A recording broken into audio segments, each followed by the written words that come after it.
नमस्कार, good evening. आप देख रहे हैं भारत 24, साथ में आपके शिखा ठाकुर। 24 के चक्रवर्ती में आपका बहुत बहुत स्वागत है। इस प्रोग्राम में सियासत की खबरें मैं आपको दिखाऊंगी, वो खबरें जो 24 के चुनाव पर असर डाल सकती हैं, और इसके लिए शतरंज की बिसात बिछनी शुरू हो चुकी है। रणनीतियां बनाने में इस वक्त सभी पार्टियां जुटी है। 24 का चक्रवर्ती में आज जिन तमाम मुद्दों पर हम बातचीत करेंगे, उनमें सबसे पहला है इंडिया गठबंधन को लेकर। इंडिया गठबंधन जितनी तेजी के साथ बना, बैठकें हुई, क्या उतनी ही तेजी से उसमें बिखराव आता नजर आ रहा है। ऐसा इसलिए हम कह रहे हैं क्योंकि यूपी में अखिलेश कह रहे हैं कि वो त्याग नहीं करेंगे, तो वहीं उधर नीतीश कुमार भी नए रास्तों की तलाश में इस वक्त जुटे हैं। ऐसे संकेत कम से कम नजर तो आ रहे हैं। अब सवाल इसमें यह है कि क्या जेडीयू में दो फाड़ होने वाली है। तो बात अमेठी की भी हम करेंगे, क्योंकि अमेठी के संजय गांधी अस्पताल का जिक्र करना यहाँ जरूरी इसलिए भी क्योंकि इसको लेकर के स्मृति ईरानी ने कांग्रेस पर बड़ा आरोप लगाते हुए हमला बोला है। क्या कुछ कह रही है वहां की तस्वीरें, उसका जिक्र करें, लेकिन उससे पहले एक बड़ी जानकारी मिल रही है। रामलला के दर्शन के लिए अयोध्या जा सकते हैं राहुल गांधी, ये एक बड़ा अपडेट। राजीव गांधी फाउंडेशन के सीईओ विजय महाजन ने मुलाकात की है।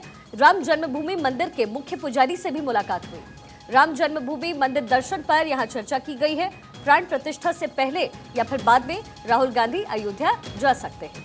राहुल के कार्यक्रम की तारीख फिलहाल अभी तय नहीं है, लेकिन डेट फाइनल हो चुका है। प्राण प्रतिष्ठा को लेकर जनवरी में राम मंदिर में प्राण प्रतिष्ठा भगवान की करवाई जाएगी, और उससे पहले राहुल गांधी या फिर प्राण प्रतिष्ठा के बाद वहां जा सकते ही, एक बड़ा अपडेट है।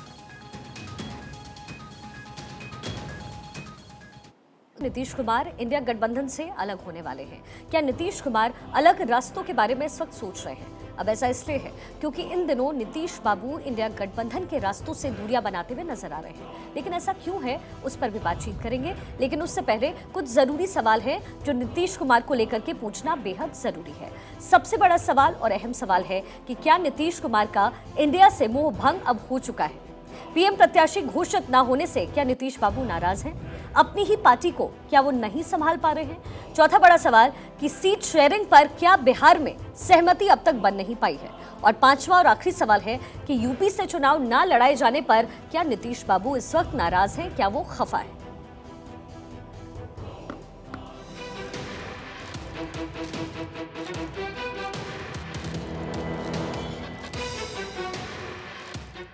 दो 2024 से पहले क्या नीतीश फिर चौंकाएंगे? इंडिया से आया न्योता, नीतीश ने क्यों ठुकराया? दीनदयाल को पुष्पांजलि, देवीलाल से क्यों दूरी?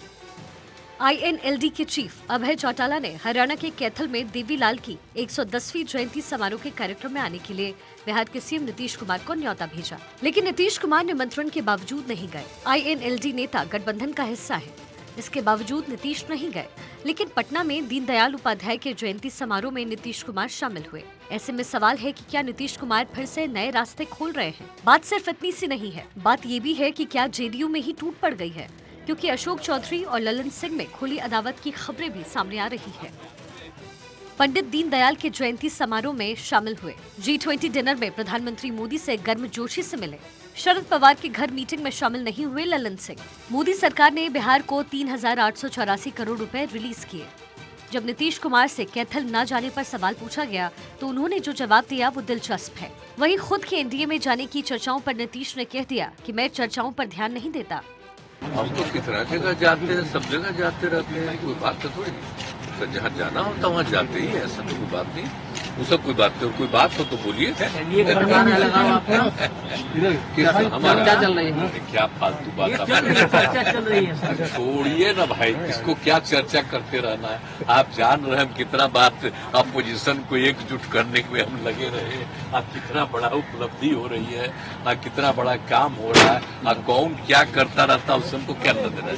उधर पशुपति पारस हैं जो नीतीश कुमार के एनडीए में आने का स्वागत कर रहे हैं। अरे भाई देखिए, एक बात जान लीजिए आप, व्यक्ति बलवान नहीं होता, समय बलवान होता है। समय का इंतजार करिए। क्या रुपेंद्र जी, समय का इंतजार कीजिए, जो भी होगा वो अच्छा होगा। नीतीश कुमार के एनडीए में आने के सवाल पर सुशील मोदी ने तो साफ साफ कह दिया कि अब उनके लिए एनडीए में कोई जगह नहीं। वहीं सम्राट चौधरी ने कहा कि उन्हें कार्यक्रम के बारे में कोई जानकारी नहीं, उन्हें कोई न्योता नहीं मिला। अमित शाह जी ने एक बार नहीं, दो बार स्पष्ट किया है। सम्राट चौधरी जी ने स्पष्ट किया है, वो अब नाक भी रगड़ ले तो भी बीजेपी का दरवाजा उनके लिए बंद हो चुका है। हम क्यों उनका साथ है? उनमें बचा क्या है? उनमें ताकत क्या बची है? 2 वोट तो ट्रांसफर करने की क्षमता नहीं है।